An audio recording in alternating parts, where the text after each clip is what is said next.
Hello, everyone. Welcome to one more episode of the Athletic School Podcast.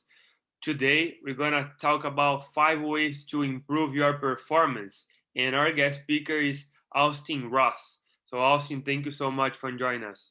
Hey man, no worries. Pleasure to be here. I'm Yeah, excited. thanks so much. So, well, let's get started.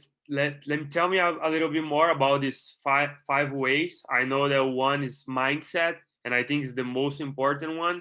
So, can we start with mindset? Do you agree with me that it's one of the most important ones? Completely agree, man. So first of all, the five controllable factors to improve athletic performance is something that we've sort of taken. Ben Bergeron, CrossFit coach, he started out with five factors of health, and we've just sort of spun on that five controllable factors for performance. So this isn't genetics. It's not where you grew up. That's not a controllable factor that you have of your performance. The five factors are sleep, recovery, mindset, nutrition, and training. So, like you said, mindset definitely most important. So to get right into that, the sled dog mentality is something that our company has sort of come up with. Mm-hmm. It's the mentality of always wanting to work harder and always wanting to be better and wanting to win it any any any way possible. You just Right. want to win. I And like that. you need mindset for everything else. It's building character is a base for every other factor of performance. So discipline to show up to your workouts, eat well, go to sleep at a time instead of looking on your phone for an extra hour. It's being mindful, being present in the moment. These are all things that are going to help you become a better athlete overall. Cool. And so let's talk about a little bit more about that. How to create a better mindset, for someone that is struggling like in sports or outside of sports, how to create a good mindset. Man, the biggest thing, reading. You can learn so much from books that from other people's failures, other people's successes, that you don't need to go through those failures. Then you can read, figure out what they did wrong. All right, I'm going to change that. So the way I've been doing it, the way I've been promoting it this year is 10 pages a day. Super simple to just pick up a book for 10 pages. It takes 5 to 10 minutes. And by the end of the year, I think you go through, let's say an average book is 300 pages, you'll go through around 15 books. And that's just priceless knowledge that you wouldn't have had before. And it costs you 5 minutes a day. Right. So that meditation's another one. Breathing techniques. There's so many ways out there. But I would start by reading 10 pages every single day. Yeah, no, I like what you said because I truly believe that we learn a lot from our experience and the times that we struggle, right? But sometimes we don't need to struggle that much, and just like you said, reading about whatever you want to read, you learn a lot from that. And I think one book that you guys mentioned in the article, The Obstacle is the Way, I love that book, and change our perspective on seeing obstacles. We don't see obstacles as a problem. We see obstacle as an opportunity. So yeah, I love that. Yeah. And then also, I mean, about mindset, how did you come up with all these things? Like, what made you um, think that reading and learning more would make you a better athlete, a better person? It's comes down to personal experience. What I've seen by my peers, my teammates, the guys that read, they get it. They understand what it takes to be a winner, and they're willing to do that.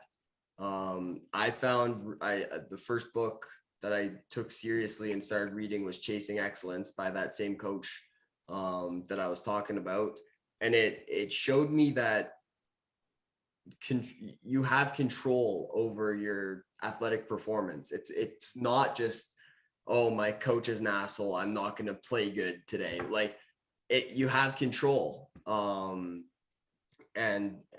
that's really what it comes down to. It's seeing what works for myself, what works for others.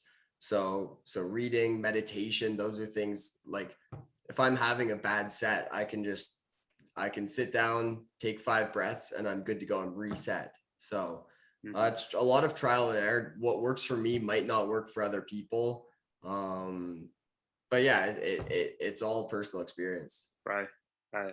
Cool. I like that. So I was reading your guys' article, and then you also mentioned about hard work, and uh, I'm a lover of hard work.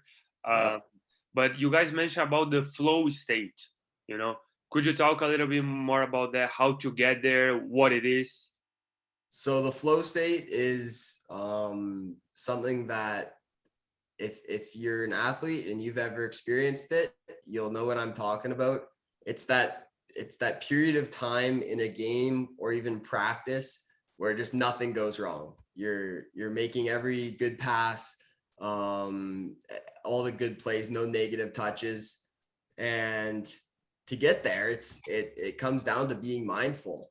You're When you're in the flow state, you're not thinking about anything else. You're thinking about what's going on right here, right now. And that is the definition of mindfulness. That's why we meditate. That's why we breathe, focusing on breath. Um, that's really what it comes down to. So if you want to get into that flow state more and be able to switch it on, and switch it off, it comes down to practice. Meditation is something that you have to practice like anything else. Yeah. Just like your training, just like your practices for your sport, it's something that you have to train. No, yeah, I agree with you, and I think that's things goes way better once we stop worrying about the future or the past and just start focusing on the present right there at that moment, Absolutely. right? Yeah. Yeah, couldn't No, agree more. right. And I like that, but I wanna keep going the other ways. So the other way would be training. Could you talk a little bit more about training? All right. Well, training is what people think of when they think of enhancing athletic performance. Mhm. Keep in mind, you need to show up to those training days. You can't cut corners. All stems from mindset. But I see so many athletes, especially high school athletes, that go to the gym and train and have no idea what they're doing. Mhm. They're benching every single day their max of weight, a max amount of weight. They're doing 30 reps of some bicep curl lunge pattern just to get a pump by the end of the day. They have no idea what they're doing. That's part of our mission for us is to help kids learn how to work out properly, what it takes, and make that next step to post-secondary or professional sport. So training, you need variability. You need to enjoy your training program. Has to be specific to your sport.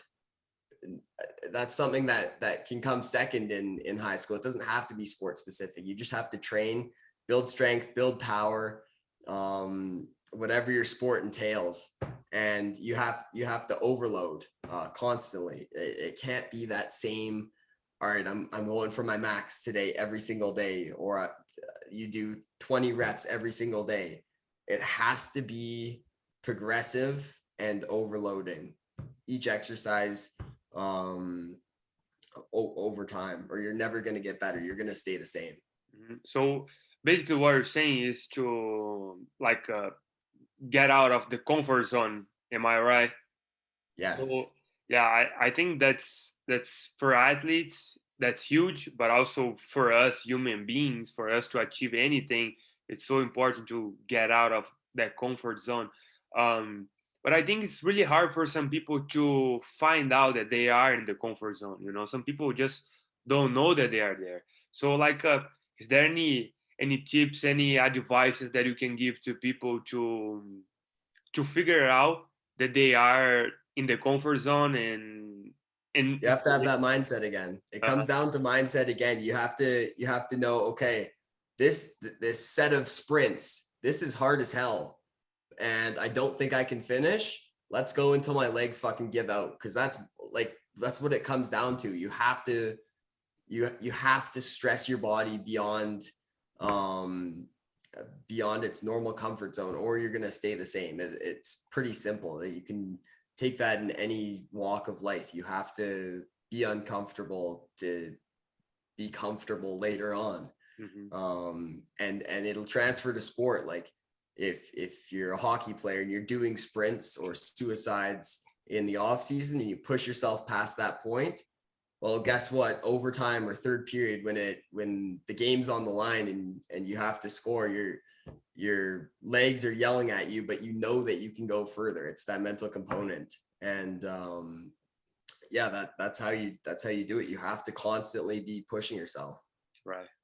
I love that. Yeah, success is in the other side of it's outside of the comfort zone, right? So yeah, no, I like that. And I think knowing yourself, right, to of course having that mindset and knowing yourself, knowing your body, and to just to make sure that you get out of there. You don't need to figure out that you are in the comfort zone. Just make sure you will never get there at all. And I think you should be good, right? Oh, definitely. Absolutely.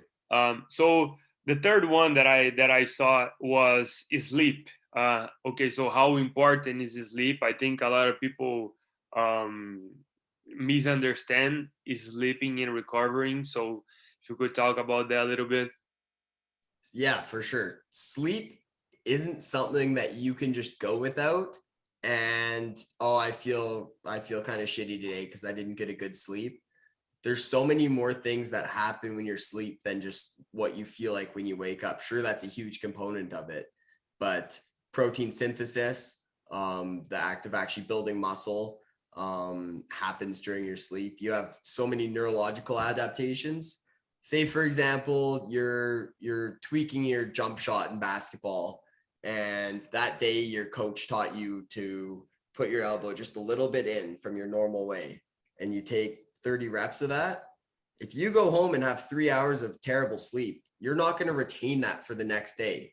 And your coach is going to be frustrated. You're going to be frustrated and you're getting nowhere. You're wasting your time that you worked hard for. So sleep, I can't understate it enough. All your recovery happens in the sleep, and you will feel gross the next day. If you get a bad sleep, you're not going to want to go to the gym. You're not going to want to make a salad instead of just ordering a pizza because it's harder and it takes more effort. You're not going to want to sit there and read 10 pages. So sleep is huge. It's everything. Like it truly is everything. And so many people right now, it's okay, you need 7 hours of sleep. The truth is, for an athlete, we need 9 to 10 at least hours of sleep. And that's just because our body is being stressed so much more than the average person that we need that more sleep. Yeah, I was about to ask you that. So what about like a afternoon nap? What do you think about that? Is that a really good thing? Yeah, afternoon naps are great. You don't want to do it. You don't want to have your nap. I'd say maybe after 5 p.m. That's a number that I pulled out of my ass right there, but it's just an example. 5 p.m. Because if you're taking a nap from 7 till 8 p.m., you're not going to want to sleep at night, and that's where the most regenerative sleep happens. So if you take a 20-minute nap just to sort of energize yourself throughout the day, that's awesome. Do it. I'm all for it. Right. Cool. No, I like that. And the other day I was just reading about sleep, and I think was Albert Einstein, that every time that he had an idea, he used to go take a nap, to actually like putting his brain and have that there. So, and I think that also works for muscle memory, that we practice Yep. so much, and then it's important for us to let our body rest and kind of understand what is going on so you can perform better, right? Absolutely. Your brain, during your sleep, your brain processes all the information you took in. Anything that's not important, how you doing, keep it moving. Anything that is important, we'll store it in there to be able to bring out in the future. hmm Nice. I like that. So and also okay, so the other way it's nutrition that I think it's also important to work with sleep because I feel like a lot of people don't have time to eat and they go to bed and I think that can be a problem. Am I right? Yeah, definitely. Nutrition is one that so many athletes miss out on.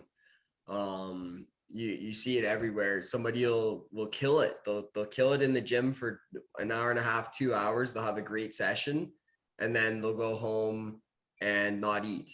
Well, what did you just work out for? You tore your muscle tissues and your muscle fibers, and now you don't have any fuel to rebuild them and get them stronger. There's no point. Or somebody will come in groggy for a session. Oh, I didn't eat breakfast, or I had like a cupcake for breakfast. You're not fueling yourself for performance. So that training window, you're just threw out the wind. Like you just had a shitty session because of that. You have to dial in your nutrition to see optimal gains. Hmm. So I'm just curious to know, you are an athlete, right? You play volleyball, am I right? Yes. Yes, So sir. all these ways to improve your performance are things that you are applying in your daily life. Yep. So go ahead, go ahead.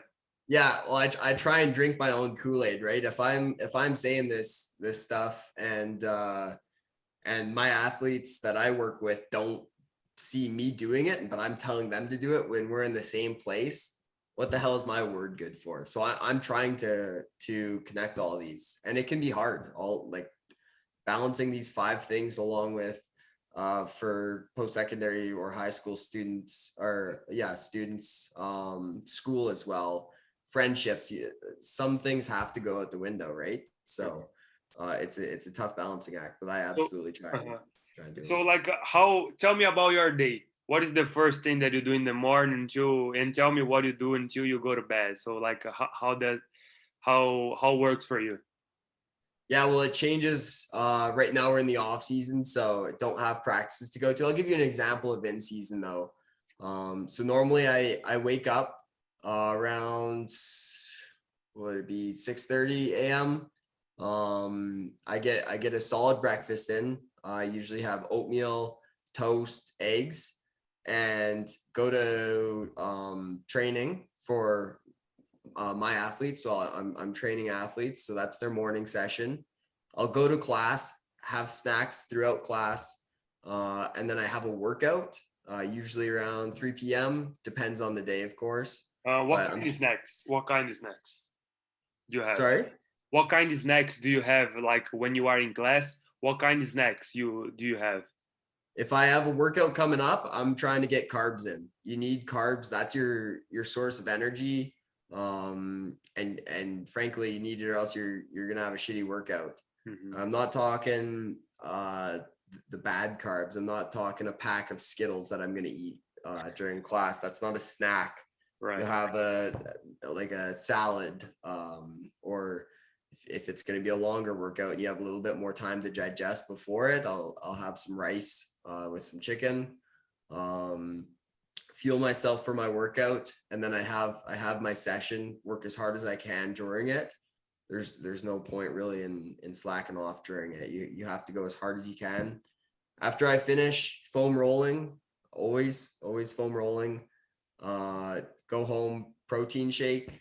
I try and get as much protein as I can in. I'm not somebody that likes to track protein intake or my other macronutrients. I just try and pound it. And then I right away I'm fueling for my practice or game that I have that night. I'm trying to carb up again. Play that night, and then I have a nightly routine that I read 10 pages a day. My phone is off and away, usually in a different room, and then try and get out to sleep 9:30 to 10 o'clock. Nice. Cool. That's a lot, but I'm pretty sure. It's a lot, and I'm not perfect. Obviously, there's going to be days that I I go to bed at 11, or I don't follow a strict diet. Like Okay.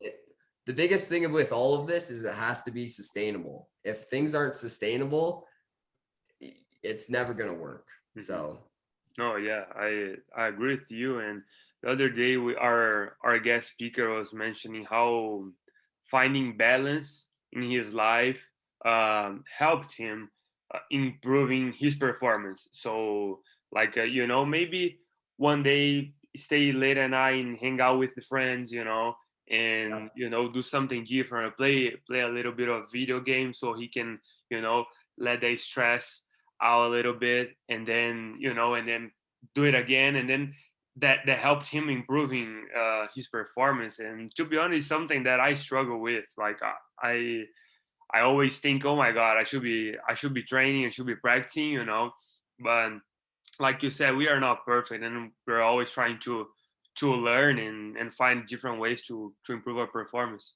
yeah, it's hard, man. Like no one's a robot. I don't expect my athletes to be robots. Ideally, sure, that'd be awesome if they're robots, did everything the same way every time, but we're not. We're humans and things are going to change. So comes down to building habits, focusing on the things that you can control, not focusing on the things you can't control. Uh, Look at it like this. You have a full day is a book of 20 matches, a match book. And each time you have to focus on something, you swipe that match and it burns out. At the end of the day, or whenever your 20 matches run out, your day is over. Um, so it's important to use those matches on things that are important and that you can control. If you're bitching about traffic or the referees, you're focusing on the wrong things and you're burning your energy in the wrong areas. Yeah, no, yeah, that's huge for me, because I think it's just like you said. It's not only that you are stressing yourself about something that you shouldn't, but you are literally spending your energy. You are wasting your energy on something that you're not gonna change. You don't have the control, and you could be doing something else about it. Besides doing that. Yep, 100%. Cool. So we were talking about sleep and how the other way is recovering, right? So you mentioned about your day, how you do a little bit of like how you recover, but tell me a little bit more how the athletes can recover besides just sleeping, having a good night of sleep. Okay, so recovery, the two biggest things, I'm coming back to it, sleep and nutrition. Hmm. It's the two biggest things for sure. Like your muscles need to be rebuilt, and that happens by eating well, and then it actually happens during your sleep. There's some other ways you can do it. Things like active recovery, taking a super light jog a couple hours after your workout or on your rest day. Get blood pumping, um, get muscles to contract those lymphatic vessels, get things moving. And so active recovery would be one. Like a Normatec, that's another. It's very similar idea as active recovery. Foam rolling after exercise, that's huge as well. Um, the way I like to see recovery is the faster that you can recover, the more training you can do. The more training you can do, the better the athlete you're going to be. So that recovery is super important. That's why I stress sleep and nutrition so much. Yeah, I love that. Yeah, recovery is just parting of the training, right? Yep. Yeah. It has to be treated as equal for sure. Okay, cool. So 5 ways. Let's make sure we cover everything: mindset, training, sleep, nutrition, and recover. You Right? got them. Cool. So tell me a little bit more about yourself. What is your plans for the future? So about a year ago, my business partner, Brad O'Flaherty, and myself, we started Sled Dog Development. It is right now just a website. We're building an app as well that's going to be released soon. Um, and our mission is to help as many athletes as we can in order to change the world into a better place. So we're going to do that by showing them that they have control over their athletic destiny. Mhm. And we're trying to build better humans pretty much. Nice. I So like that. we're gonna try and expand the company as much as possible so we can affect more and more people. Yeah, no, I love that. And that's our mission here in the athletic school as well. And I'm pretty Yeah, sure that we can do many things together because I think we kind of have the same vision. And I believe sports can change the world. And yeah, athletes has a lot to learn still, right? And they can do so much better if they I believe in the mindset, you know. If they use the right mindset and then use all these five ways that you just mentioned, um, they can become better athletes and a better human being for themselves, for our society, for their community, you know. So yeah, I like that. absolutely. And Yep. yeah, I love the idea of your company as well. So a question that we always ask our guest speakers is how you measure success, how you define success. So how do you measure success? What success mean to you? Success to me is giving everything that you have, um, and knowing that that's enough. But saying that giving everything that you have on game day is nothing without day-to-day preparation. So success to me is giving everything that I have every day in every controllable factor. That's what makes me happy and feel successful.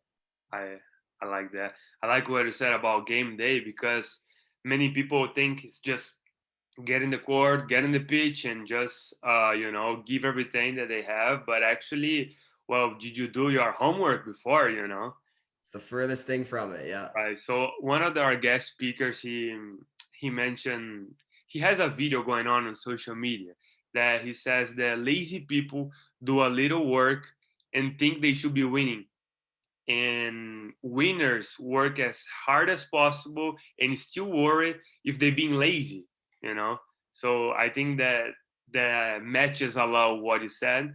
So yeah, no, I love that. And I like the mindset. I like the mindset. I love the mindset. 100%, man. Yeah. 100%. Well, Austin, thank you so much for sharing this with us. If you need any help sharing the content that you guys have, I'm more than happy to do it because I think there are a lot of people out there that they need to read and also listen to all these ideas. So thank you Hey, so you much too, for brother. yeah, You thanks so too, much. man. Yeah, I appreciate it. I hope you guys have a nice season. I think it's in the spring, right? That you guys play and everything. Yeah, we're starting up in September. All right, cool. Well, let's keep in touch. And thanks so much. Definitely, man. Appreciate being on here. Yeah.